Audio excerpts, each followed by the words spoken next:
Hello, everybody. Welcome back to On Defense, the only sports podcast that you are allowed to listen to. As always, I am Scooter Van Gogh, and my partner in crime from parts unknown, Roman Rubio. Thank you, Scooter, as always. But we got some great stuff to talk about today. We're going to talk about some OTAs, football, NFL OTAs. We're going to talk about Caitlin Clark and the drama surrounding her right now. We're going to talk about like NBA outside the finals news, Dan Hurley, Lakers contract talk and all that, and maybe some free agency news if we got time. And we're going to talk about the NBA finals, break down all the games, and then maybe see what we think about the next few games that are ahead in Dallas. But first, definitely like not great news, but some really sad news. Jerry West passed away just recently, like a couple hours ago, it was reported. Ripped the logo. Ripped the logo. Can't change it now. Yeah, definitely can't change it now. Can't change it now. We've lost our chance to change the logo. Yeah, everyone will talk about changing it after Kobe died, and now that time has passed. But for real, rip Jerry West. Great basketball icon. No longer with us. A little moment of silence here. Moment of silence. And on to the NBA Finals. All right. Yes. Celtics up 2-0 after the stint in Boston. Celtics really looked dominant in those first two games. Your thoughts, Scooter? Well, first off, I'm just so upset with the NBA because I read the script. I saw the script, and then they went and they changed it because I blabbed. I shouldn't have blabbed. I should have kept to myself, but I was trying to be the man of the people, let everybody know what the original script has said. But they have changed the script. It seems like now they're just going to have the Celtics lose 4 games in a row, and it's going to be awful. And I mean, for Celtics fans, for Mavs people, it's going to be great. But, you know, Kyrie has not come out the way I thought he was going to. I think the Boston crowd has gotten to Kyrie both games. There are moments where he's hitting some, Kyrie shots and stuff like that. But then there's just moments where he just makes very bad decisions, or he just seems like he doesn't want the ball. And, I think they're getting to him. I hope the smoky Dallas Arena. I hope it helps him out and gets the series turned around because, I just don't want to see a sweep. I don't want to see a series go 3-0 either because that's pretty much a sweep. And I just want to make it to that pivotal Game 5 where the winner of Game 5 wins 81% of the time. So I'm hoping we get to Game 5, Mavs win, and then the numbers are on their side. Yeah, I mean, Kyrie. I mean, I'm not gonna defend Kyrie a little bit because he definitely has played really bad. But him and Luka, I mean, they got really tough like people guarding them. I mean, they got 2 guys all defensive: Derek White, Drew Holiday, and then Jaylen Brown. And then when they call for pick and rolls from the big man, Jason Tatum's guarding the big man. So I mean, that's what the Celtics assembled. They assembled a very high level, high IQ defensive team, and we're putting in work. Kristaps Porzingis has been amazing these playoffs, especially the first game. Yeah, especially the first game. But it just seems like he has a defensive presence right now that he's doing a lot down there, and that wasn't what I was expecting from Porzingis. Really? Well, I don't watch a lot of Celtics basketball, so when I think of Porzingis, I'm not thinking his defense will be what's really bringing it. But I feel like he was making just as big offensive plays and defensive plays. It just kind of blows my mind that how his career's been up and down, but for how good he is at shooting over small people, how he hasn't been better in his career kind of now comes into question. Is man. But then I was also thinking that if different universe, if the Timberwolves would have made it, would he be able to do the same thing? Because they would have 2 tall. Because that's the thing. It's not like Porzingis has a bag. He can just shoot over smaller defenders. Would he be having the same type of success during versus a Karl-Anthony Towns or Rudy Gobert? I don't think Cat would be guarding him. I think more than likely, unless they're, I don't know. I would think Rudy Gobert would guard him. And I mean, Kristaps Porzingis averages 27-foot 3-point shots. I mean, he's stretching Gobert out. That gives him a lot of problems. Cat gets on him, then Rudy Gobert has to guard Jason Tatum or Jaylen Brown. I mean, that's just not what you want. You worry about guarding Jaylen Brown, I feel okay. We'll get into that. But, I mean, we'll break down game by game. Okay. And just talk about, our thoughts of each game. But Game 1, I mean, Kristaps quarter 1 just went nuclear. Yeah. I mean, and boring game for the rest of the game, bro. It was as somebody they dropped it back down to 8 in the third quarter. But I mean, as for somebody who's just watching these games just to watch NBA y'all got the big lead, which then felt like it was never going to happen. And then the miracle was they brought it back to 8. Celtics fans knew that lead was going to disappear in a second. But the thing is but getting a game down to 8, you're still down 8. So and it blew like one. I wanted them to win just because of I wanted the Celtics to win game 1 actually, so I was fine with them getting that big lead. So, but it's just like I said, it was just kind of boring to watch. It was cool they came back a little bit, but I always felt like eventually they were going to cool down. And really, if Luka's not out there doing his thing, every Mavs player except for Luka's played pretty terrible. But I think a big shout out needs to go to Joe Mazzulla. He has outcoached Jason Kidd these first 2 games, by a lot. His decision to put Jason Tatum on the centers on defense has been game changing. They're basically daring other people to shoot and not allowing them to do what's made the Mavs so successful, is that pick and roll with Luka and a big, where the big's coming up, the big on the other team's coming up with their big, and they're either hedging, blitzing, or too slow to get back, and then it's either Luka easy layup or big man lob. They've had one successful lob in these 2 games, and they average the most lobs in the entire NBA throughout the playoffs. It's brilliant, but it's also the people that the Celtics have that allow them to do that. Putting Al Horford on a Josh Green or a PJ Washington and being able to live with Jason Tatum guarding a 7-footer in the paint successfully. He's locked those 2 guys down. Well, luckily for them, the 2 guys that he has to guard aren't versatile in their offensive. Exactly, weapons. that's so and also Jason Tatum's a pretty big guy. And so rebounding him. Yeah, so as long as he can body him, which he has the body to do that. Yeah, there shouldn't be a problem. So you're right. It's great coaching. Just boring to watch when y'all get up by that much. It's amazing to watch. Yeah, I know. Exactly. All those easy roads are looking pretty silly right now since we're handling the best team in the West. Well, Luka's hurt. Yep, he's been hurt all playoffs. And Kyrie's sad. Kyrie's sad. Yeah, because y'all probably said some mean things to Kyrie. Probably said some mean things. And so just easy road. You're only playing 2 good players on that team. Yeah.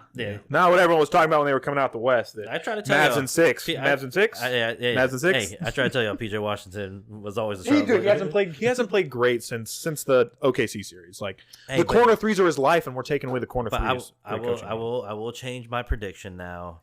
Mavs in 7. You guys they'll win both games in Dallas. You guys will win the game in Boston. They'll come back, win the game in Dallas, and then they'll beat you in Boston. Kyrie gets over it. He comes back. He says, I'm not listening to you big meanies anymore. I've spoken to my therapist, and he's told me not to listen to you. And he goes out there, and he hits 1 3. He just... And that's all. That's the difference that it makes. And Peyton Pritchard doesn't... That's the other crazy thing is, so Peyton Pritchard's... last second 3 that he made in the third quarter, right? Yeah. If you think about that, that was his only 3 of the whole series, by the way. Is it? Yeah. Only 3 he shot shit. Yeah, so I didn't even know that. Only 3 in the series. And then when they were scrambling at the end, instead of being down, what were they down? 5? When they were trying to score and then y'all blocked them. Yeah, foul. Yeah. Foul. Yeah. But okay. Let's say they called a foul. Yeah. He makes both free throws, which the Mavs sucked ass from the free throw line which that game. Which is crazy. They were shooting so bad. They did that in the OKC series, and it cost them a game in the OKC series because they missed so many of that one game. But let's say he makes both, even though they've been struggling all game, pressure shot, and as they're coming back, maybe he doesn't make both. But let's say he does. 3-point game, 50 seconds. Sorry, 50 seconds on the clock. We can drain that shit down to 30 seconds. And if we make a basket, that's 5-point game. If we don't make a basket, the best they can do is tie the game, and we still get last shot. So, I still say, yes, a foul should have been called for sure. Yeah. Initially, I didn't see the push, and I thought it was stupid that anyone was asking for a foul because that was a clear block. But I still say 80-20, Celtics still win no matter what. But without that Peyton Pritchard's, those 3 points, it's just crazy thing, not only was it... It was a 6-point game before he made that, and then he made that 9-point game. Yeah, so, but right there at the end, it would have only been a 2-point game. Maybe the foul happens, but we can't play in ifs, so that didn't happen. But I'm just hoping these games are competitive. The second game was a lot more fun to watch. Yeah, it was a good game. Luka was Luka going off. Game 1, he basically just scored and couldn't do anything else. Game 2, he basically, like, the Celtics strategy for this whole series is like, hey, Luka, do what you got to do. We're not going to double team you. We're barely going to blitz you. We're barely going to send any two at you ever. And he's still hurt. But he's still, like, we can use that as an excuse. Well, I'm not but he's balling. Excuse, I know, but, yeah. Like, I'm just saying, like, he's still hurt, and he's still balling. And also, like, his defense, like, Luka's defense never was great, but, like, I think offensively, Luka's a good enough player to where even when he's hurt, he can still be great. But he is not a good enough defensive player to, when he's hurt, still be great. And that's also part of the Celtics strategy. Yeah, Luka's doing everything with the ball in his hand on offense. And then when he's coming on defense, he's getting put in every single action to get forced on the ball. And I'm just going to say this, and it's been like this forever. Luka sucks at rotating. On defense, there has been so many times where he gets blown past, he moves over a little bit to take a guy, and then he doesn't move for the rest of the possession. And what the Celtics thrive on doing, driving, kicking, and keep moving it around until somebody's wide open for a shot. And we do that all the time, and Luka doesn't rotate. There's a Drew Holiday corner 3 that he made in Game 2 where Luka gets drove past by Jason Tatum, stops moving, and then Kyrie at one point has to push him onto a guy to cover him, and then he kicks it out to another guy, and then Kyrie just looks at Luka like, what are you doing, dude? Like, I need you to rotate. But Luka's but he's also doing everything on offense. You know, that's the other thing, too, is like, and he's getting a bunch of rebounds, so he's positioned himself to at least be productive. I don't know, man. Like, I feel bad for him. Kyrie's really letting him down. I mean, besides that, I don't know how long we thought that PJ Washington was going to play like that, you know, like. Hopefully he continues playing like he is right now. But I'm just hoping for competitive games and, you know, on your side, because these next 2 games are going to be. Yeah, this next game's big. I mean, tonight's big. Yeah. By the way, this is Wednesday, June 12th. I don't know if you said that initially. We did not. June 12th, so this is the day of Game 3 in Dallas. But I will say this. Not that you are, like, someone that does this, but, like, everyone feeling bad for Luka right now, right? Who has ever, in, like, the major NBA, felt bad for LeBron when shit like this happens to him? It's like, LeBron needs to do more. LeBron isn't great. But now it's Luka with probably one of the clutchest players, may hit one of the clutchest shot in NBA Finals history with Kyrie, and now it's, he doesn't have any help. When before this series started, it was like best, most skilled backcourt of all time. Well, I think part of the problem there is just perception of the player. So LeBron is the greatest player of all time. Also, are you saying that? Is that on record? Scooter, greatest player of all time? Is he LeBron the greatest player of all time in your eyes? In your eyes?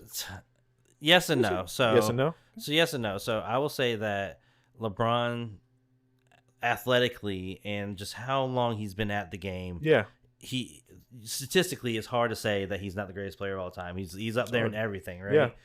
But I think I don't think if I had both LeBron and Michael Jordan, because those are the 2, right, on my team, and I needed a big thing to happen, I don't know if I would trust LeBron as much as I would trust. I would trust LeBron to get us to that point where we needed the big thing to happen. He's hit the most though. He's hit the most clutch baskets. But he's also had the most. He's also had the most opportunities. That's true. You know, so I don't know. Like it's just one of those moments where it's like just the mentality, you know, of Jordan. You know, it's just that he has that mentality. Yeah, where he hit a bunch of clutch shots, and it was back when people's careers only lasted like 10 years. You know what I'm saying? Yeah. Like, I know this question is very obviously sided for LeBron because we don't know what Jordan would do in this situation. But if you are assembling a not so great team, like everyone but minus the best player is not that great of a team, and you want to get a player that's going to get you as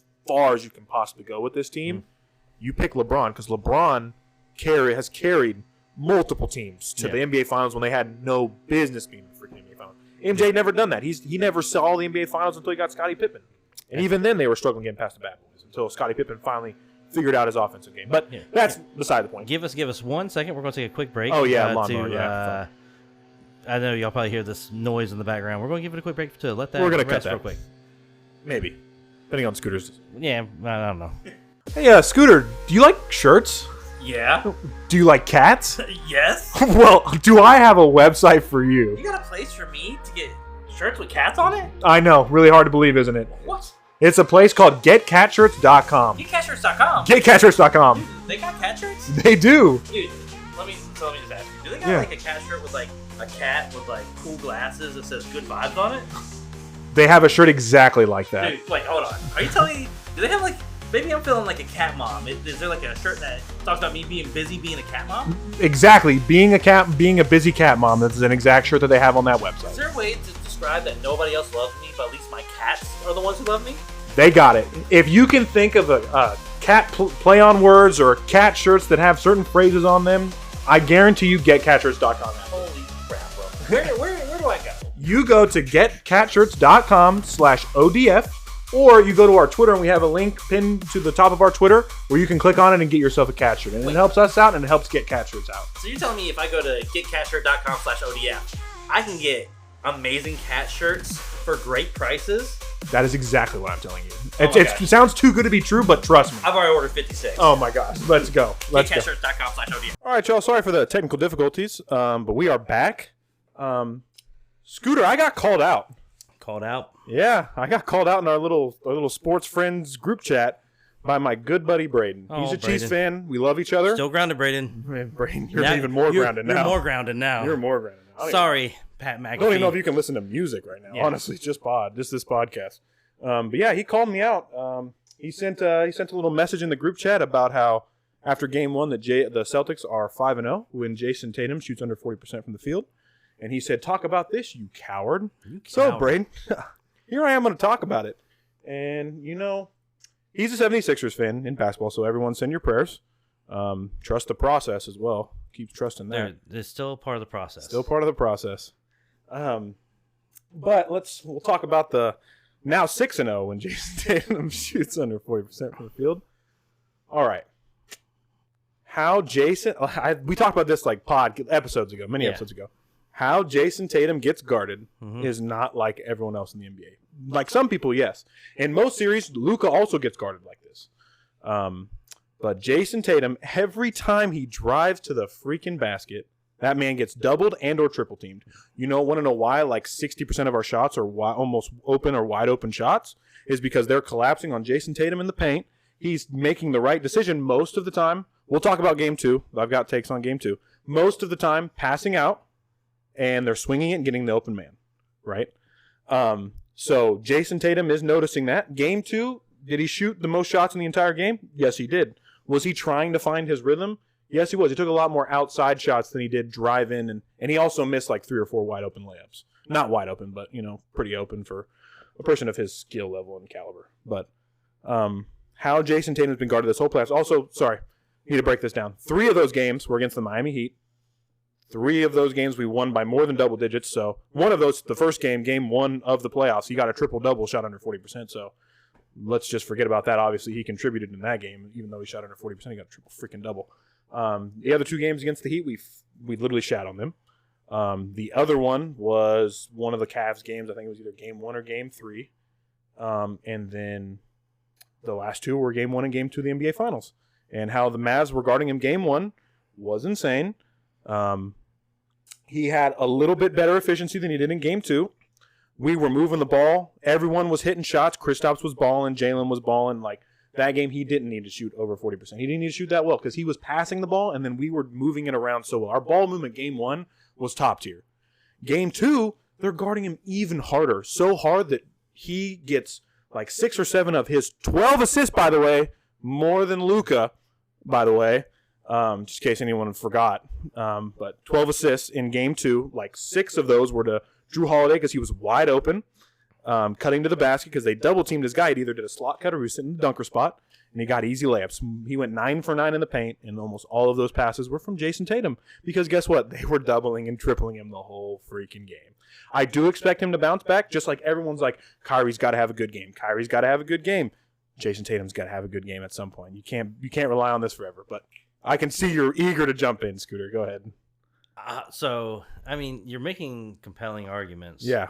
But what I'm also hearing is, do y'all just get rid of Jason Tatum for a guy who can just pass the ball to all the open shooters that you have? Yeah, I mean, you're about to spend a lot of money on a guy who, rightfully doesn't seem like he's built for the moment. Yeah.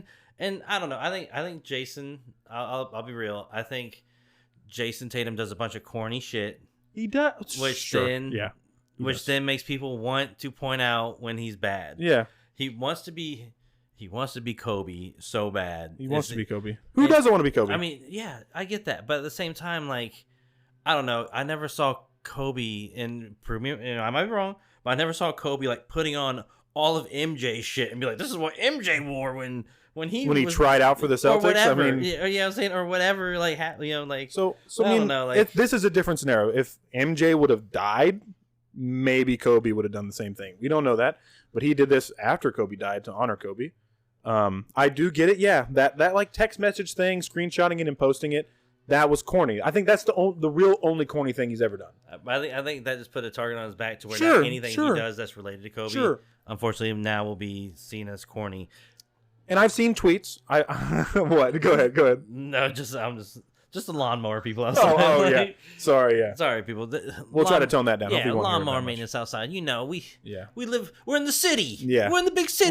We're in a big mansion in the Hey, city, and we're my big- lawnmower guys had to come today. Yeah. And I couldn't help it. I couldn't tell them to just F off. Our sponsorship money is coming in real nice. Real nice. But so that to answer your question, do we just get somebody else that can pass the ball to everybody else? I saw a tweet that were like, Josh Hart could do the same thing on the Celtics that Jason Tatum's doing right now. Oh yeah, And yeah, that I is see like yeah. literally the farthest from the truth. Like, you want to stop?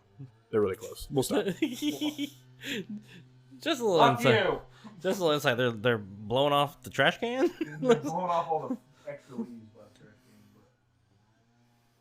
He's walking away. He's getting there. Personal trash can for Roman's big mansion. Yes, City. personal big giant trash can that the truck will come and get.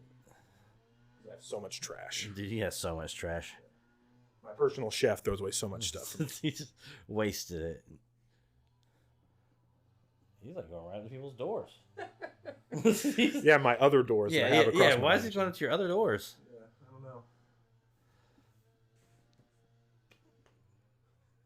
I don't know. You're not writing this down. I didn't write it down. Son of a Yeah, gun. it sucks.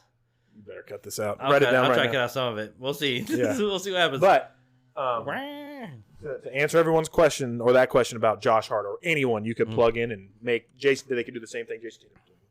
That's not true, because why is Jason Tatum able to do all these things? Because he's getting double teamed when he drives. No one's double teaming Josh Hart when he drives to the cup, or any other person. You could replace him for way cheaper than what Jason Tatum wants. But also, let's talk about impacting the game of basketball. Everyone on Twitter, casuals, everyone that wants to hate on Jason Tatum, it's all about points, field goal efficiency. That's all it's about. No one talks about that he's probably the best forward at rebounding the basketball in the NBA. He's and maybe it's because I watch all the games, but he is clearly one of the best passers at the forward positions that exists in the NBA. I mean, the behind the back pass he made in the Pacers series, the fling no look pass to somebody in the corner in game 1. I mean, he makes some incredible passes, and he's improved on his playmaking year after year after year. Better than LeBron? No, he's not better. Okay, LeBron. I said most. No, most. I was trying to clarify. Like, LeBron. LeBron's Okay. got it. LeBron's Okay. clearly got it. But now LeBron's a point guard. So better than maybe- Draymond? Yes, better than Draymond. Fuck Draymond. But he's also elite defensively. He is not someone you can just pick on defensively. He's like we talked about earlier. He's guarding 7-footers in the NBA Finals as a 6'10" forward. I mean, yes, he's got muscle. Yes, he has the ability to do that. But how many forwards in the league can do what Jason Tatum's doing in the finals right now? Being able to guard the 7-footer? Okay, but realistically, okay, so this is the thing. Yeah. He's 6'10". Yeah. So it's not like he's a small guy guarding these big guys. No, he's a forward. Most forwards are between 6'8" and 6'10". Yeah, I mean, but nowadays. he's also the size of most centers. You know what I'm saying? Like a lot of Some centers. I mean, well, I mean, both the centers on the Mavs are 7-footers. I mean, yeah, but he's doing that to them. But that's. I do understand that 2 inches can be a lot, especially in basketball. But They're more than, or Derek Lively, I'm pretty sure is like 7'1", 7'2". But, okay, then 3 inches. You know what I'm saying? Like, Yeah. but, you know, like, I understand that's a lot in basketball or just in general. But at the same time, it's not like we're saying like a 6'8" forward is out there. Like, I don't know. Like you said, 2 inches. I mean, Yeah, but- why can't a 6'8" forward guard a center? because they're a lot smaller. No, You know a what I'm lot. saying? So 2 inches, 6'8" to 6'10" is a lot smaller than 6'10" to now 7. we're talking about 5-6 inches. That's almost half a Oh foot. my God. This is But how many forwards in the league can guard 1 through 5? How many forwards in the league can rebound as well as he can? How many forwards in the league can pass as well as he can? Let alone, like, his passes don't always lead an assist because we move the ball so well. But obviously, game 2, like he was making the right first pass to get the assist. And then how many forwards in the league attract as much attention as him? That when he drives to the cup, he's getting double teamed every time. I mean, this is just impacting basketball outside of scoring. Yeah, he shot 22 times in the game too. He's trying to get a rhythm of some sort. It's hard to get a rhythm when you're getting double teamed, triple teamed every time you drive to the cup, and sometimes even blitz when on a pick and roll when you're trying to initiate the offense. I mean, he is basically our point guard in this series. He takes the ball up and he initiates our half court offense action more than anybody on the team.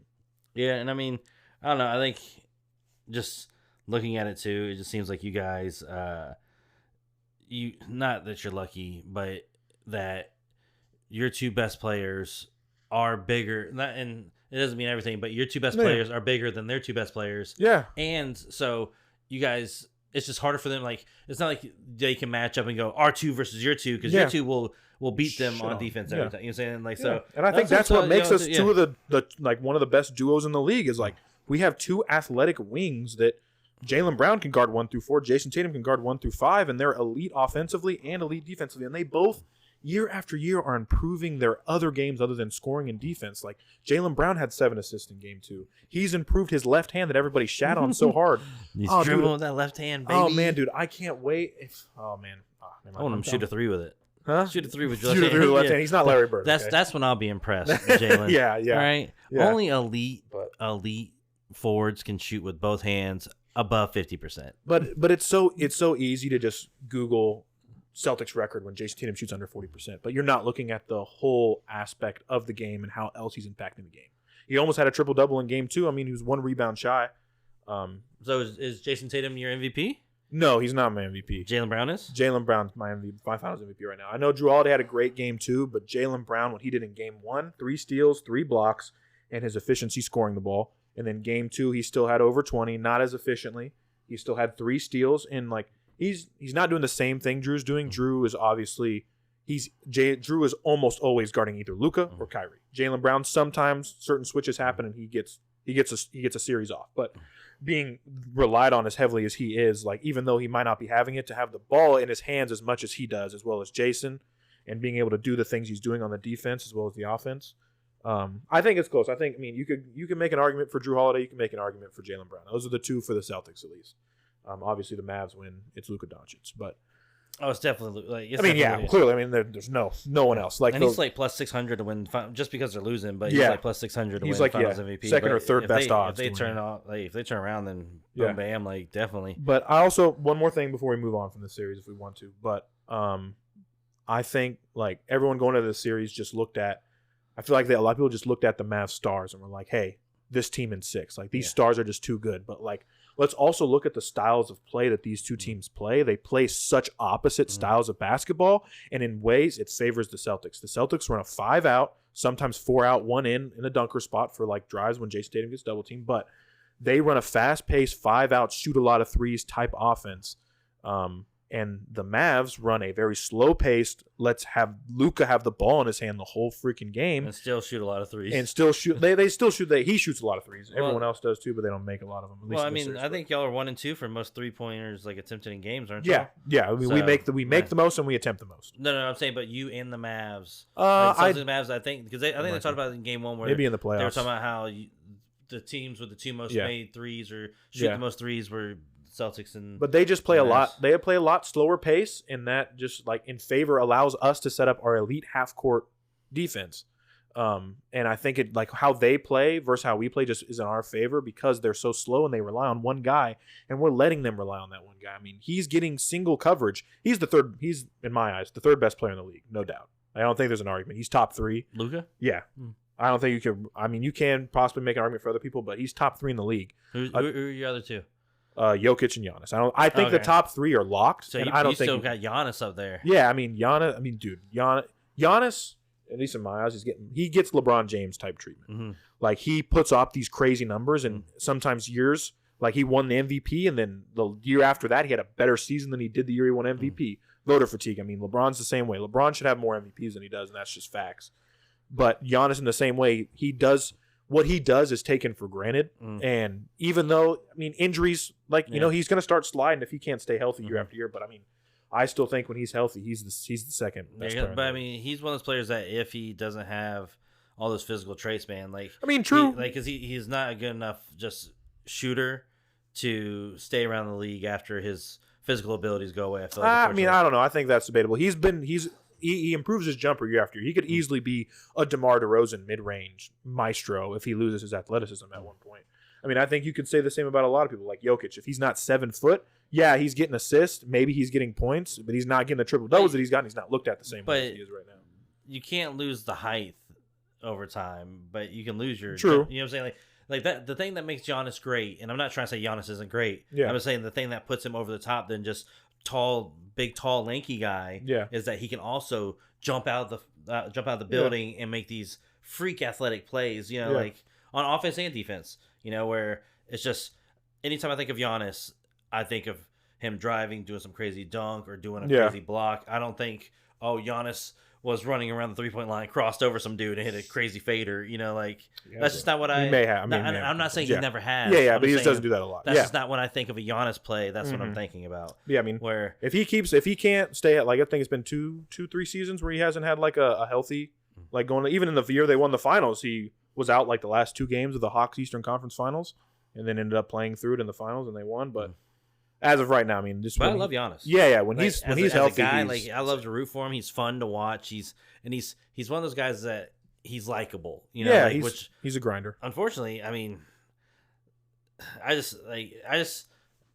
your guys are fun to watch and they're great basketball players, but I don't know. I just don't see Jaylen Brown and Jason Tatum as like superstars, I guess, off the court. Just the personality of like. Yeah, I mean, Jaylen Brown doesn't have a personality. He's an activist type of guy. He does a lot for like his communities in Atlanta and communities in Boston. I mean, I'm not trying to say he doesn't. But he's not an exciting guy off the court. Like, where it's just like in a way, this like team reminds me. Not obviously take the championship away. I'm not saying they're going to win all these championships, but they remind me of the Spurs. It's just a team that wants to win. Everyone's made sacrifices this year. Everyone's stats are down except for Derek White's. They want to win the game of basketball. And they move the ball so well. I know for some people, at least in this day and age, we want elite players doing elite things. But I mean, I personally was a huge fan of the Spurs growing up. Just love the ball movement, and like the Celtics through this playoff run reminded me a lot of that. We just want the best shot possible each time down the court. Does Jason Tatum sometimes want to take a step back contested 3-pointer 28 feet out? Sure he does. Does he make them this postseason? Not so much, but he's made a lot of them. I mean, he's had some amazing playoff performances. I mean, yeah, they're not the most flashy. They're not the most liked, and I totally get that. But for me, I freaking love. I've been a Jaylen Brown supporter since day freaking one. I love that guy. Well, I hated the Spurs for the same reason that you love them, because they move their ball around. Yeah. And not that I was like, ooh, that's not the way to play basketball. It was just I used to root for Steve Nash. It's frustrating. And it was frustrating because like they always made the next pass, and it was always the right pass. Yeah. And then, I mean, but that's also Popovich. Yeah. That's Popovich drilling that into players for years and years and years. Yeah. But I think hopefully final thoughts. Yeah, I know I said this a few times. Final thoughts on the finals on this as is right now. I know the 2016 Warriors fans probably felt the exact same way. Mm-hmm. Regardless of what happens with Kristaps Porzingis, I think it's going to be very, very hard for us to lose 4 out of the next 5 games. Yeah. Like, I know the Warriors thought that in 2016, and they blew a 3-1 lead. But I am just super confident that they're going to, no matter what happens, figure it out, play as a team, get the dub. I don't give a flip if Luke Cornett wins the Finals MVP. I want that freaking banner. I want that ring 18, even though I haven't been a part for any of them except for one. But I just want to see it. For the guys. But yeah. For the fellas. For the fellas. Right, Not my fellas, just the Celtics. Well, my fellas. We got a little bit of other NBA news to go to. Yeah. The Lakers, they're trying to find a new coach. Yeah. And they once again, JJ. That's all I heard for like a week or two was JJ, and then all of a sudden, UConn's Dan Hurley pops up, and apparently he was always the front runner, and he's always the one that they wanted their eyes on, and they offer him a 6-year, $70-something million contract. Yeah. Just to be clear, double the salary. Last year in 2023, he signed a 6-year, $32 million contract at UConn. So they're offering him pretty much double of what he's making there, a little bit more than double than what he's making there. Mm-hmm. And the Lakers can't pull him. So that just makes me wonder, like, either A, what's going on at UConn that makes a man say no to double his salary, or what's happening in Los Angeles to where a man will say no to double his salary, like, and so this is just how I kind of see it is either A, Dan Hurley, I'm making a legacy for myself. Oh yeah. Like right now I have 2 back-to-back national championships. Who knows how many more we will have? Or I can go to the Lakers where it doesn't work. I get blamed by LeBron. I get kicked out of the league, and now there's a question of, was I ever, you know what I'm saying? Like, even though I think I do think that he would go and find another college, like, you know what I'm saying? But it's just one of those things. Do you want to be like a Nick Saban, or do you just want to stay a Nick Saban and stay in college and kick ass in college and not worry about having to get asked why you couldn't have LeBron win? Yeah. I think, I mean, both, like, at least in terms of the dynamic on, like, why one would choose college over NBA. I mean, college, obviously, it's a coach's league. Like, it's a coach's conference or whatever. Yeah. Like, coaches run that. Coaches recruit. Mm-hmm. Players want to play for coaches. He has that, like you said, legacy, power there at UConn. Used to work that way. NIL, bro. Like, NIL's changing some things, but you still, at least initially, like, to get recruits and get people to even transfer to you, you have to be a coach that people want to play for, or at least a team that people want to play for. And I feel like that obviously played a factor in him coming back, a chance to go for 3 straight, something I don't think anyone's ever done before. And then on the Lakers side of things, who runs the league in the NBA? The players run the league. Mm-hmm. Yeah, you want a great coach, so a great coach can lead you to a championship, but he's going there not being like, he's going to be talked about because he's the Lakers head coach, but he doesn't have the power. Like, he's going to coach the guys, tell them how to, like, play their offense, run their defense, schemes and stuff to run, but LeBron James, Anthony Davis, and the Lakers players are going to be the talk of the town. I mean, he's going to be included in that, but he's not going to be the main guy because players run the NBA. That's who gets paid the most, obviously. So, I mean, I think obviously the uncertainty also of he's signing a 6-year deal if he signs this contract. LeBron's probably retiring in 2 to 3 years. And he might leave this year depending on where Bronny goes. I doubt it, but I mean, but he might. Yeah, I mean, that's a possibility. And like, what do the Lakers? I'm sure that's probably one of his like red flags of why he probably turned down the job. What do the Lakers look like after LeBron leaves? AD wanted to play with LeBron since he was like 16 years old. He got his wish. What happens when LeBron retires? Does he still want to be a Laker? Do the Lakers trust him to run this team? Do the Lakers trust their ability to get a second guy, third guy with Anthony Davis to be able to compete for championships? Where's he from? Where's Anthony Davis from? Where's he from? Yeah, where's he from? Great question. I have no idea. You can look that up. But I think that's a big thing is uncertainty of this team after LeBron leaves. LeBron is holding this team together. Like LeBron wouldn't be successful with this team without AD. AD probably wouldn't be successful. Like, we've seen AD without LeBron, and that's barely playoff team. Chicago. So would he want to go home and play for the Bulls? Pull a D Wade? Yeah. Get paid and get to wear the red jersey for a little bit and look cool?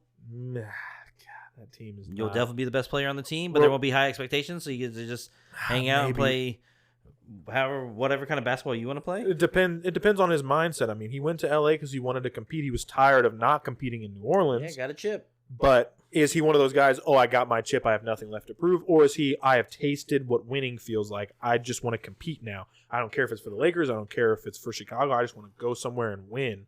But I think Dan Hurley, I don't blame him whatsoever. The chance to create a insane legacy at UConn.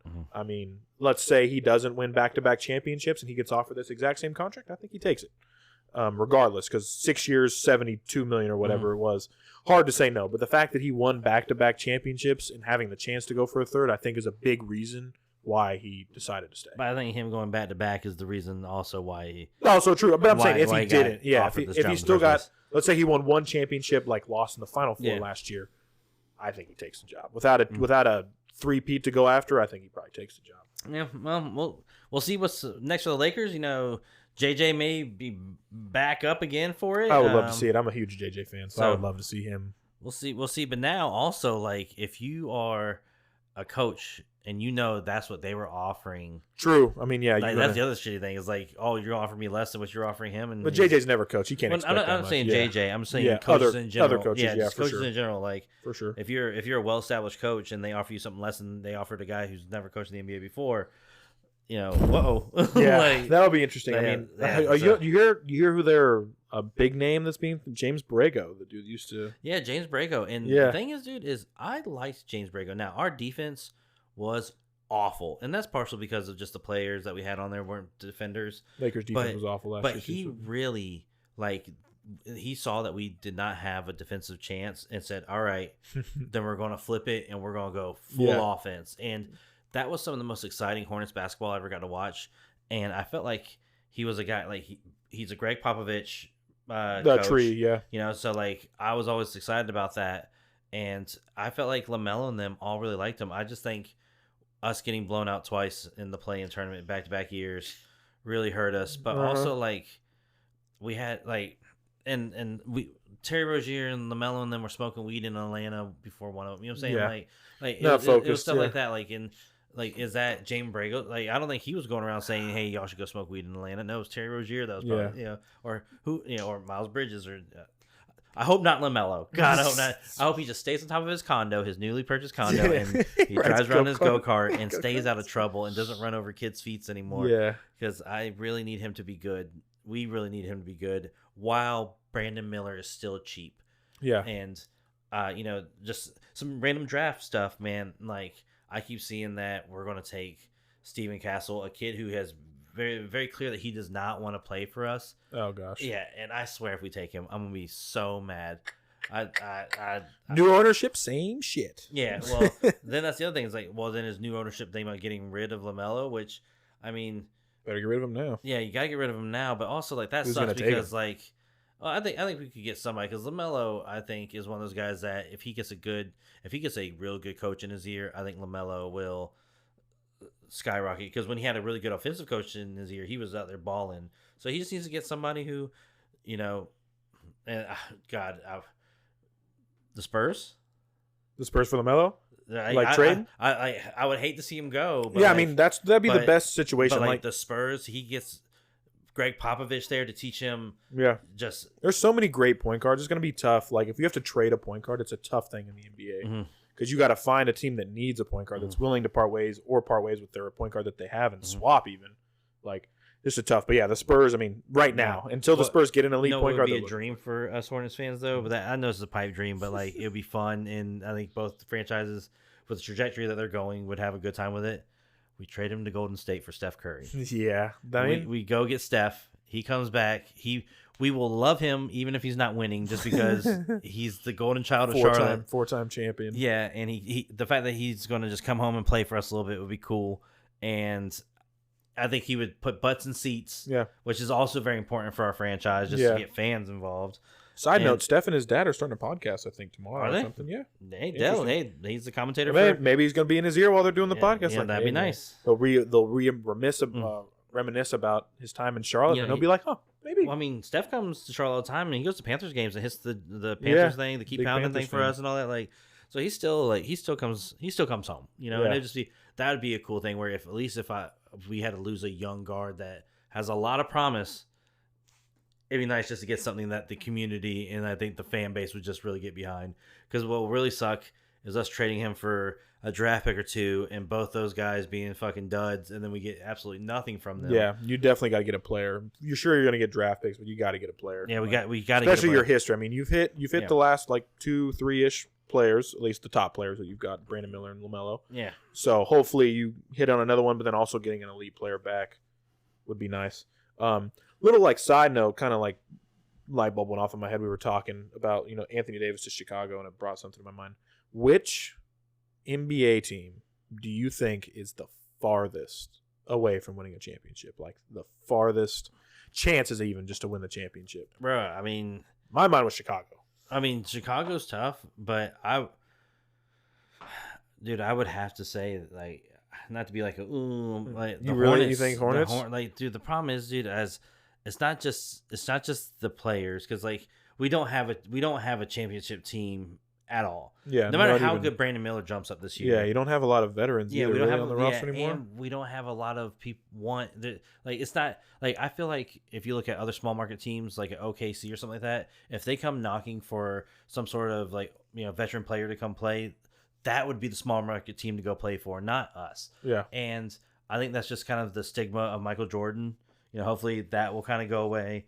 And also, like, we kind of sucked for a long time too, because Steve Clifford was just any new players that we get or any young players we get, he would just push down the developmental line. Which then, when those players leave, like Malik Monk and other players that like we get shit on. Also the other thing is, and he wasn't that good, but James Bouknight was the player that we drafted from UConn a few years ago. He has actively been like, the reason why I know UConn players want to come play for fucking Charlotte is because he's gone, like, once we treat him like shit and kick him to the curb, he went to UConn to practice and basically would be like, don't ever play for the Charlotte Hornets. So that's why a lot of these top end UConn players right now don't want to come work out for us, because we've been and I hope that changes, but where like I think Chicago, even though like they're not great, I think they have the ability to at least attract, and they're a much bigger market. They're a much bigger market. I think what my opinion, why I think they're the farthest away, is because the three players that they're paying the most are Zach LaVine, DeMar DeRozan, and Nikola Vucevic. Yeah, I think that's his name. Like those three guys are making a bunch of money. Vucevic probably has not a lot of value left. Like he's just getting old. He doesn't really have it anymore. Zach LaVine, he's got some value, but I mean, I've heard Zach LaVine and DeMar DeRozan for like Laker trades. If you're making a trade with the Lakers, you're not getting a lot of value back, probably. Like you're 2029 pick, man. That 2029, you never know. But like I said again, that's far away. And like they don't really have like a crazy young guy right now that you can trade these pieces away and then build around that guy. Kobe White's had some shine this year. I think he could be a good starting. He could be, yeah. But I don't think he's definitely that. But yeah, he's not the best player on your like team. you don't have a Brandon Miller. Like if they had a Brandon Miller to build around, and they could trade those three guys away and then start building around him. That would give me more confidence that they have a future. But they have Patrick Williams, their latest like top draft pick. That's not really anything. Yeah, he was from Florida State, right? I think. Yeah, and they have like Ayo Dosunmu, who's either injured or not really playing that great. Kobe White was inconsistent initially, and he really came on last year. I just think they're probably the farthest away because they have like these elite, quote unquote, like great players, but they're not producing. And then you get rid of them, you're probably getting draft picks. And very similar players. Like as far as Zach and DeMar, very similar players. And but also I think they have enough names that they could trade those pieces away and maybe get something where like we traded away. So we traded away our best trade piece last year with PJ Washington. Yeah, and then we got rid of Gordon Hayward, which seemed like we fleeced. We won that one. He'll go somewhere else, probably. Yeah, and then but like Miles Bridges was a big trade guy that we could have traded, but now he's just a free agent, and I don't know, so on court, I like Miles Bridges. He has a nice game. He has a nice game, dude, but I just don't think he's definitely not that guy, and I don't think he's okay with not being that guy behind Brandon Miller and LaMelo. Yeah. Definitely hate like comparing these two because one's just a great person, the other one's not so great. Miles Bridges and Jaylen Brown. Like Miles Bridges reminds me, at least initially, of like what Jaylen Brown came into the league for, like super athletic. Has great game like around the rim, and then slowly evolving his outside game and his handle game. Like we saw that with Miles Bridges when he was leading up to his big contract, and then he fucked it all up. But like I saw those similarities. Like he wouldn't be bad, but he definitely doesn't have the lesser ego than Jaylen Brown does because he doesn't, like you said, doesn't want to play second, maybe even third fiddle, possibly fourth fiddle. And I'm not saying that he wouldn't. I just don't think he wants to do it in Charlotte. Yeah. Behind LaMelo and Brandon Miller. He goes to Detroit. I mean, they got another top 4 pick, and they got like 3 guys like Jalen Duren. They got Cade Cunningham, who's about to get paid. And then they've got Jaden Ivey, right? Yeah, Jaden Ivey. Who knows what happens? I think he's just in the wrong situation. Him and Cade Cunningham are similar guys, but I think he's a great player. But yeah. Farthest from the championship. You think Charlotte? I think Chicago. We'll see. That just might be me being a little just a little downer. I mean, other ones I would throw into consideration would be Utah. I don't think Utah is in a good place right now. They got Lauri Markkanen. They give definitely a lot of assets. Lauri Markkanen's hot, but that doesn't mean that those things will turn in. True. I just don't think they're in a spot to be like, oh, we're going to be a contender. And then also the Wizards are also just Wizards definitely also very bad. Definitely, Jordan Poole has probably lost all of the value that he could have ever possibly. Yeah, had. Kyle Kuzma might be leaving. Kyle Kuzma's got some value. I think he's no, he's not. No, restricted. I think he's a free agent, isn't he? I don't know if he is. Well, but you know, and That's true. That's a fair Kuzma's one. fun to watch. He is, but he's not. He can't be. Your he's best a great player. fourth player. I mean, Yeah. you put him on the Mavs right now Yeah. as like the third, fourth option. They're like, Yeah. thank you. So very that much. so the Wizards are also very bad off too. But That's true.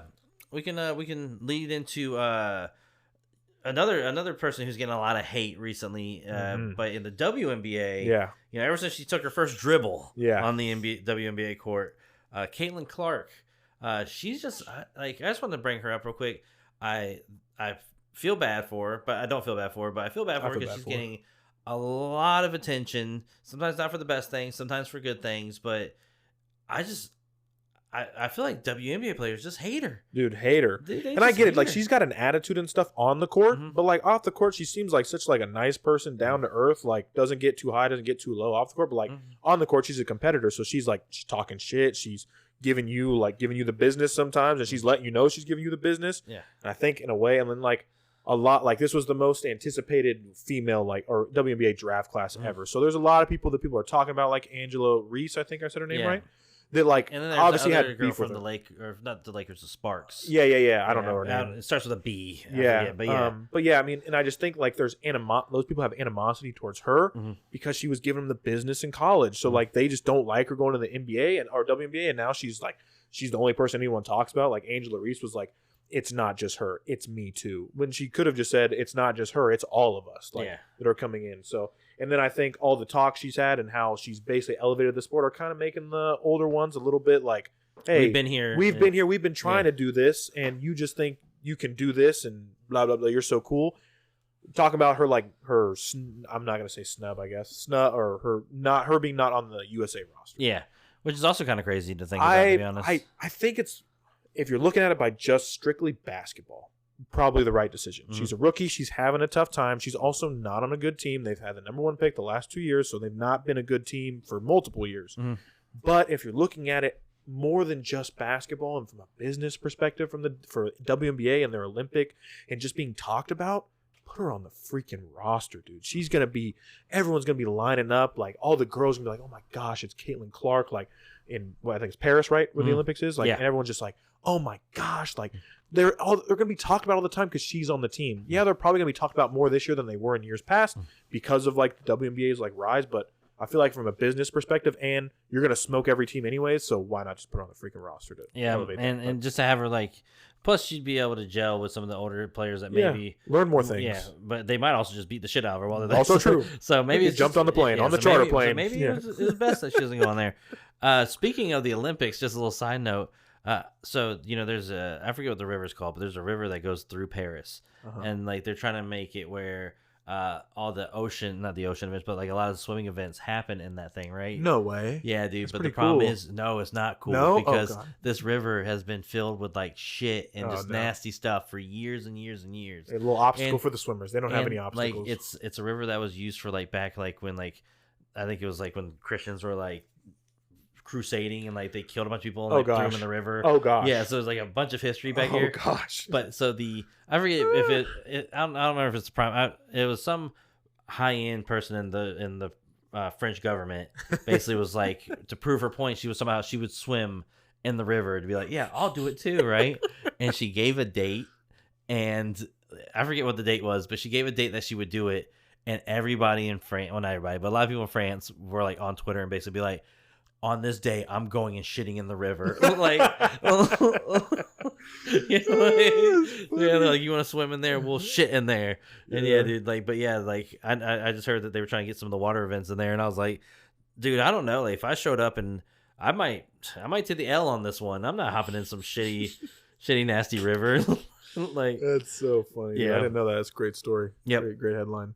good old Olympics. We Good gotta old- love it. Can't wait for that, honestly. I mean, it's going to be awesome. I think Gonna be awesome. skateboarding in the Olympics. You're asking the wrong I guy. think they were in the Olympics in Tokyo. So, and there's 3v3 basketball. Yeah, 3v3 This- basketball. yeah, I I think this saw. is the I don't first know time. if the guys have a team, but I saw that the women like assembled a team Yeah. with the Yeah, the Caitlin girl. Clark not on that one either. No, she's not. Damn, One of the she- girls from the Sparks. You said the Sparks girl. Oh, she's in it. Yeah, the rookie. Whatever yeah. her name Well, is. she's good, dude. She's doing a lot. She's like Kristaps Porzingis over there. She's getting a lot of blocks, and Yeah. she's a tall white person. It was like her and there's another girl that was in college that we used to play for LSU last year. Like Haley something. I don't remember. But yeah, they assembled a 3v3 team. That'll be interesting. I wonder if the guys do, and I'm curious to see if we know anybody on there. Maybe people from the big three. Imagine like a bunch of 40-year-old old NBA players playing on the 3v3 team. But I'm excited for the Olympics. Hopefully the Celtics can pull out the finals and get a dub. And this will be the summer of Jason Tatum. He's going to get a max contract extension. He's going to play for Team USA, be a champion. So hopefully he has a good summer after winning the title. Hopefully the summer. Oh, man. Let's hear it. So I have our 4 players that are here. Do you want to try to guess Anyone guys? from the NBA? Yeah, Former NBA players at all? Yeah, or current? Yeah, well, I know one was a former NBA player. The other 3, I do not recognize their name. So former by how many years? Like how? Give me just like a range. He's been retired for 5 years, 10 years. Well, I don't think this guy ever retired, but how you don't long think he's he been, ever retired? But how long he hasn't been in the NBA? Yeah, I would say probably like 5-6 years if I had to guess, 6 at least. years. Yeah. Derek Favors, Nope. Joe Johnson. Nope. No, I don't know who.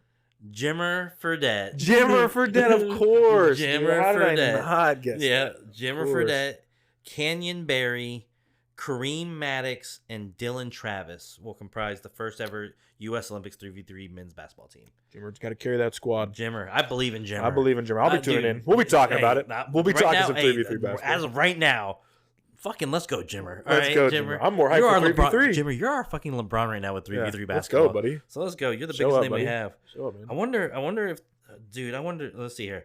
I want to look up big names because I wonder if there's like any big names that are like playing for like other. Oh, and like the 3v3? Yeah, like in the 3v3. Oh man, I wish. Man, dude, I bet Manu Ginobili could freaking go to Argentina and ball out for the 3v3. I bet Manu could get some buckets right now. Tony Parker. Cameron Brink is the name of the girl. Cameron Brink. That's the girl that we were talking That's about it. recently. Yep. Dang, yeah, man. I was hoping. How to many see- of our friends you think are screaming at us like the name that we couldn't think of the name? Probably Marty. Yeah, probably Marty. Marty's like Cameron Brink. Yeah, he's Cameron probably Brink. honestly he's probably the only one that that knows it.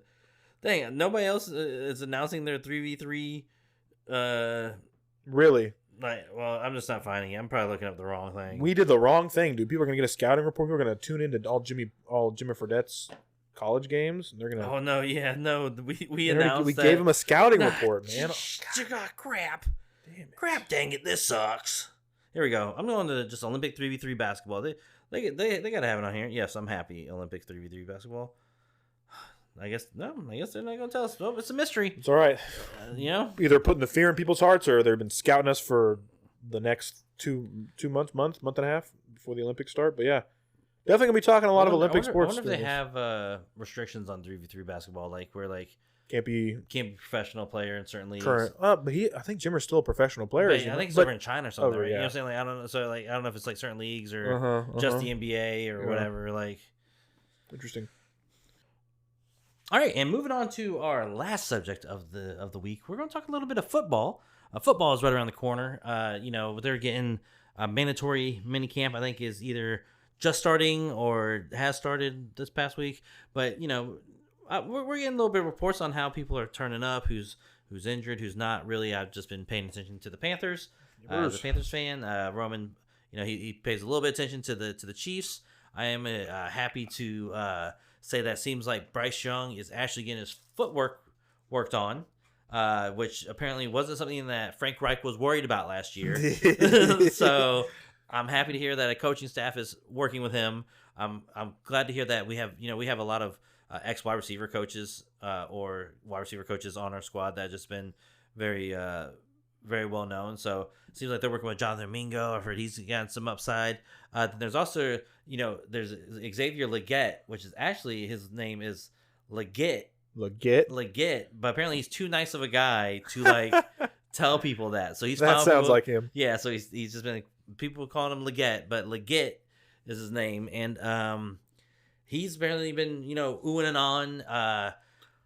God, I just hope Bryce does something better than last year. I just hope that there's some moments of, oh yeah, we have an actual quarterback, because I don't know if I can stand another year of just awful play by him, and then if CJ Stroud goes out there and has Oh, he's gonna a great year, which he probably is. He's got a great team. I forget what was the running back they got. I don't remember, but they got Stephon Diggs. Was it Joe Mixon? I think it was Joe Mixon they got. But then they also got they also got Diggs. Stephon Diggs. I was just thinking of the running back. Plus the other wide receivers they already had. Yeah, I mean, they've got a good squad. Yeah, like just seeing what that team's doing versus what my team's doing, I can't stand another year.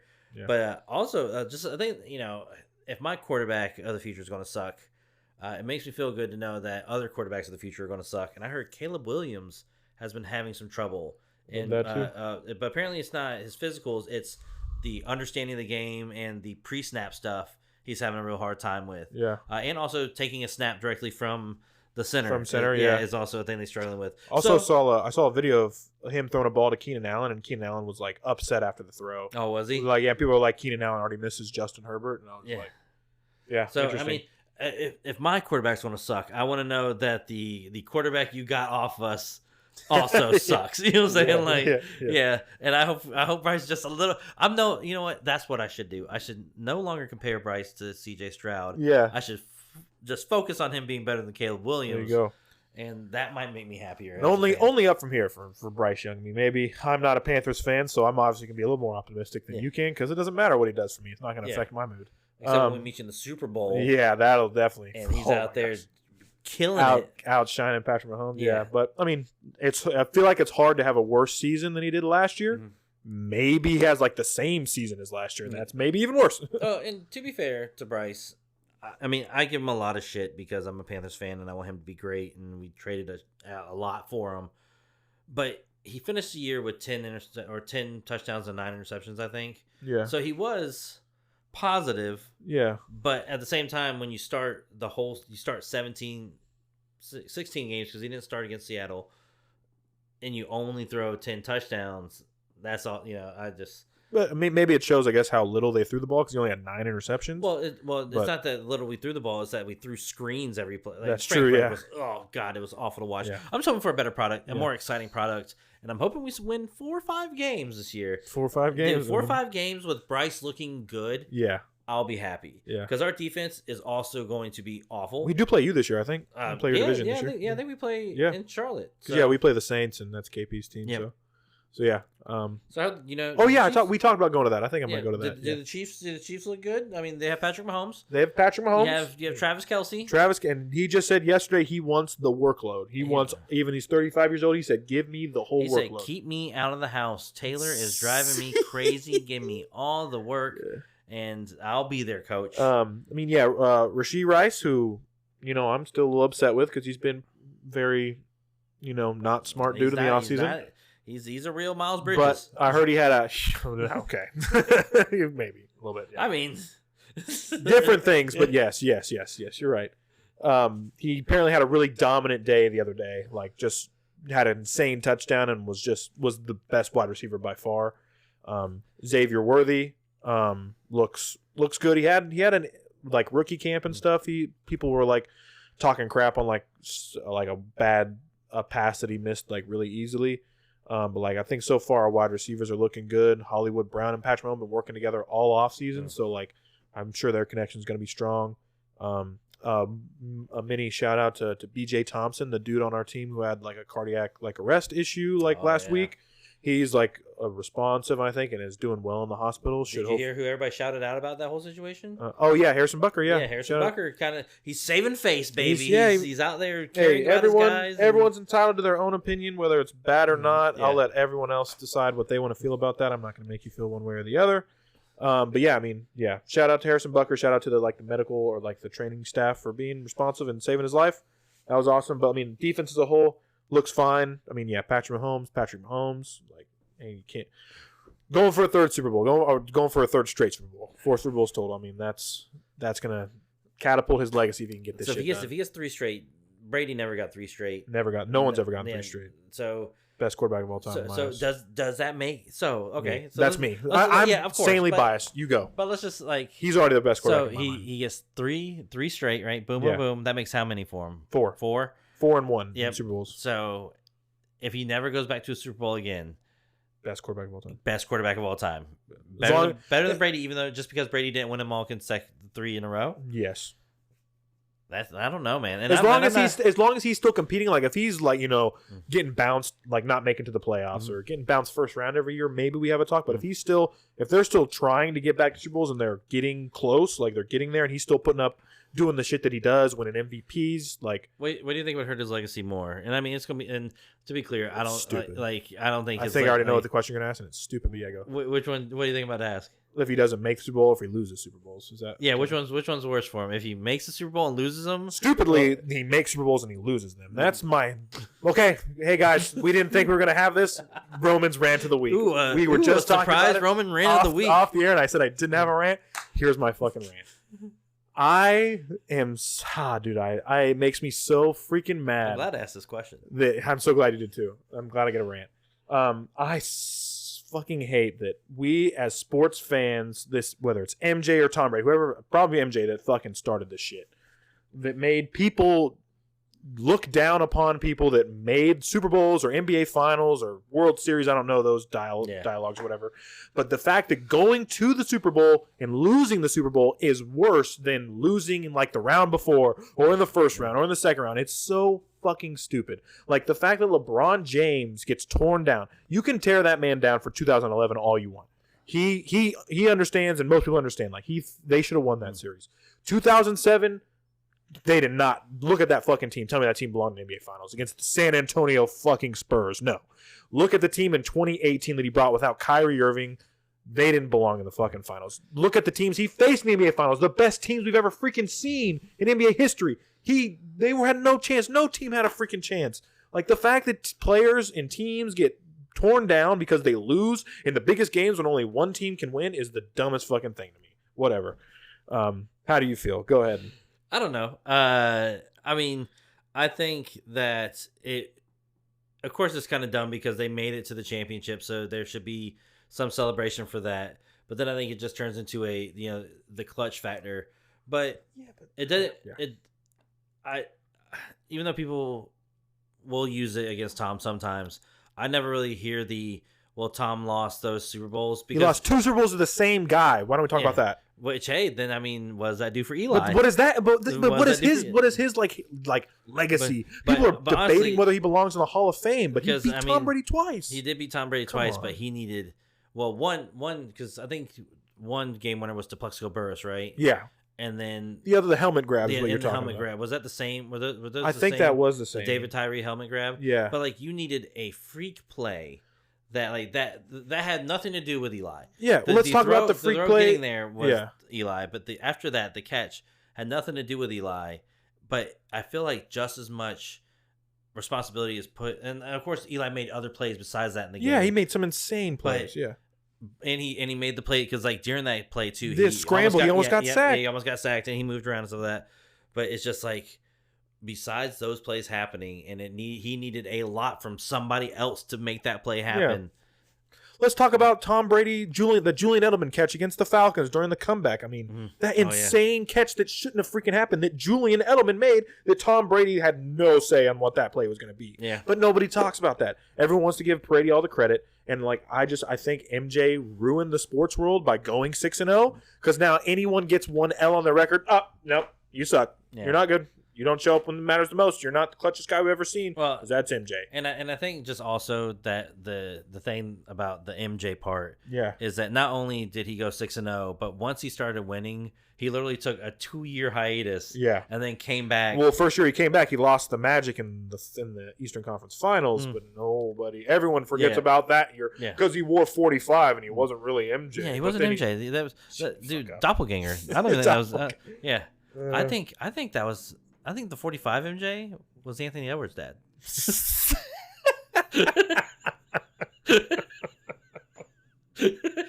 Oh my god! So that explains a lot why he's just not there because he was just 45 MJ, and that's when he not wait what year was 45 MJ?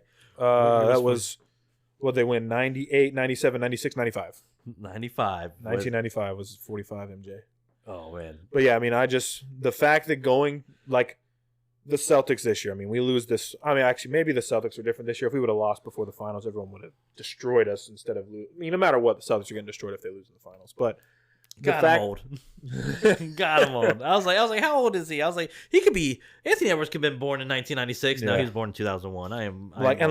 unless you've won the most in your sport, you get taken down because you've lost. Like obviously everyone forgets, not forgets, but no one talks about that Tom Brady's lost to Eli Manning twice and a backup quarterback. No one talks about that because he won 7. That's fine. That's fair. Mhm. But like you also like you have to like give credit to other people or not tear everyone down. Like yeah, Patrick Mahomes lost to 43, 44-year-old Tom Brady in the Super Bowl. Mm. Yeah, he lost to him, but does anyone also realize that we had maybe I think one starting lineman from our entire season? They all like each game in the playoffs, we kept losing 1 or 2 until we got to the Super Bowl and we had no starting lineman left, and they had one of the best defensive or like front 7 in the freaking league. Yeah, he was running for his life. He ran for the most yards in NFL history in a Super Bowl. Well, you gotta think Tom did the classic Tom thing. He went to Tampa because I think he took a discount. He did, but look at the team he went to. He had Mike Evans and Chris Godwin as his wide receiver. He got Gronk to come out of retirement and come. Like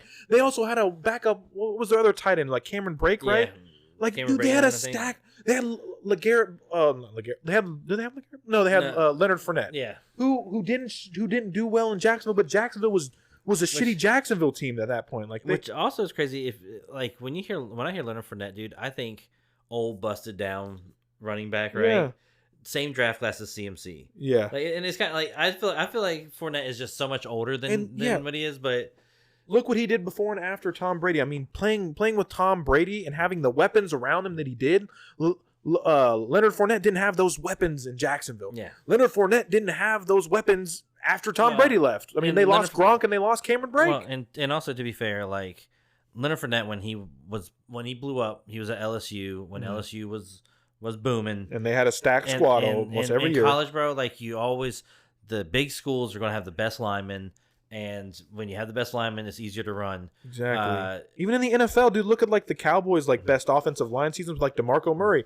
DeMarco Murray leaves the best offensive line in football, goes to Tennessee, and goes to went to Eagles first. I thought he went to the Raiders. I think he went to the Eagles first. Eagles or Titans first, and then just shit the bed. Yeah. He disappeared. It's everywhere. Yeah. Yeah, I mean, and what's crazy is as a Panthers fan, I was mad when we took CMC over Leonard. I keep wanting to call him LeGarrette Blount. I don't know why. Yeah, I don't know why either. Oh, LeGarrette Blount punching people. Love LeGarrette Blount, dude, because LeGarrette Blount played for the Patriots. No, he played for Oregon when he got in the fight with the guy from Boise State. Oh, yeah. Yeah, that's right. Because Boise State won, and LeGarrette was not happy. But yeah, a little bit of OTA talk. We'll move on to what's going on outside. Outside of sports. And for me personally, recently the Xbox showcase happened. I'm a huge Xbox gamer. We're Xbox guys. We both own Xboxes. Yep, both own Xboxes. I saw some things that excited me. Saw some things that I did not care about. Yeah. Really excited about the new Gears of War game. Dude, a huge Gears of War fan. Yeah, I love Gears of War. Played every single game except for the last Gears of War 5, I'm pretty sure. So I was a huge the first three. First three, yeah. Me too. Yeah, I was a big Dom guy. When they announced there some Gears of War spoilers coming ahead. When they announced he's coming, they're like doing a prequel. Yeah, basically. prequel. I went and rewatched poor Dom finding Maria. Dude, as a kid, dude, that so shit's sad, and I cried, me, and but I cried again, dude. It was tough, and then I went and watched the Dom scene in Gears 3 where he does his thing to save the crew and. Oh, dude, and I'm just so happy to see Dom back because he was always just one of my favorites. As I usually play player 2 in those games, so I had a connection with Dom. Yeah, so I like that. But if I can be the Coltrane, I love some Coltrane, bro. I'm the motherfucking Coltrane. Hey, if we ever stream, we should do a playthrough. Yeah, Gears of War, and then fun as fuck. Fable. I don't know if you ever played Fable. Yeah, I played it. I think I played 2 of them. I don't think I played all of them. Fable 1 was the first rated M game that I bought, and I was 16 at the time. GameStop allowed me to pre-order it and put all $60 down towards it. But but they would not let me pick it up, dude. And my mom was pissed, dude. She was like, "You could take his money, but you can't." Like she was heated that she had to go get it for sure. But man, Fable 1 was great. Fable 2 was fun. Fable 3 was ass. I hope that turns out very well. It looks good. Yeah, based off what they're showing. Doom. State of Decay 3. Oh, Doom. State of Doom. Decay 3. Big State of Decay fan. Mhm. Played 1 and 2. Mhm. I know my boy Bray out there. Fuck you for your Jason Tatum thing, but I can't wait to play State of Decay 3 with you. We're gonna have a good time. Yeah, I'm hoping to I've played both 1 and 2. I've never had a friend group that played it though, so I never actually got to play You played it quite a bit, State of Decay 2. Yeah, and I never had a friend group that played it a lot, so it'll be nice to get in to the ground floor with some people and get in there and start shooting some zombies and stuff. Yeah. Besides that though, nothing they had some Fallout 76 stuff. You can play as a ghoul. That's kind of cool. It's Yeah, nice. I mean, I've always wanted to get back in. Oh, I've always wanted to play Fallout 76. That's like one of the few that I haven't played. I downloaded it. I made my guy real ugly, and I lied to everybody, and it never works out for me. Black Ops 6, we got to talk about Black Ops 6. Black Ops 6, 310 gigs. Okay, that was a lie. Was it? It was a lie. Yeah. There is apparently that 300 gigabytes is that game as well as like Warzone and Modern Warfare, I think, combined. I don't know why they combined them all, but apparently like downloading all of that is 300 gigabytes or so. So it's probably somewhere in like the mid 100 gigabytes, which is still insane. Still insane, dude. Because like I was, Black Ops 2 was fun for me, and that could fit on a disc. And I just don't understand why we need such big games. Besides, I think it's just companies trying to take up more disk space. Yeah, so you have less. Yeah. But like, why do we need all these shaders and all this stuff to make it this big? Yeah, like, the shaders and stuff. Yeah. Like 2K. Like, why is 2K 200 gigs? It makes because they want sense. GTA. It's a GTA city that's dog water. But it's not a GTA City. Yeah, it's not. And GTA is way less than. Because I think GTA Online is only like 60 or 70 gigs. The whole open world shit is just stupid for 2K. But I mean, yeah, I'm a big Black Ops guy. I miss the city. I know. Yeah. We'll go on a little 2K rant real quick. I miss the city. I miss the city too. Getting all the boys in the city, and then we all go over to our daily spin, but we all have to be together, so we all have to go in together, and then we all get to watch each other daily spin. Them taking away the visual spin was super sus to me because they're controlling what the majority which they already did. To be clear, they did, but there was tutorials on YouTube. They're like, hey, hit the wheel at this specific time, and you'll get one of these like 3. Like you could kind of control it back in the day, but I mean, yeah. I just hate that you can't even see what the options are. Like you just randomly get a reward. Like lately, they're just giving out like animations or some stuff or like stuff watches. underneath. I got a lot of watches recently. Dude, it's stupid, man. I mean, it also makes me so mad. With sports games, CMC Christian McCaffrey Cover announced 25, the cover athlete. Which I thought his Panthers year where he had 1,000 yards receiving, 1,000 yards rushing was pretty impressive. What year was that? I don't know. We sucked. He just did a lot. I just want to know who the cover guy was on that year. I don't remember. It was probably somebody for a winning team. But I'm happy. Like it sucks because, of course I want that to happen. I wish he was a Panther so he could do that, but we wouldn't be winning the games that they're winning. So I'm glad that he's out there having success and getting the cover athlete spot. And thanks for the Super Bowl, CMC. Even though you didn't throw it.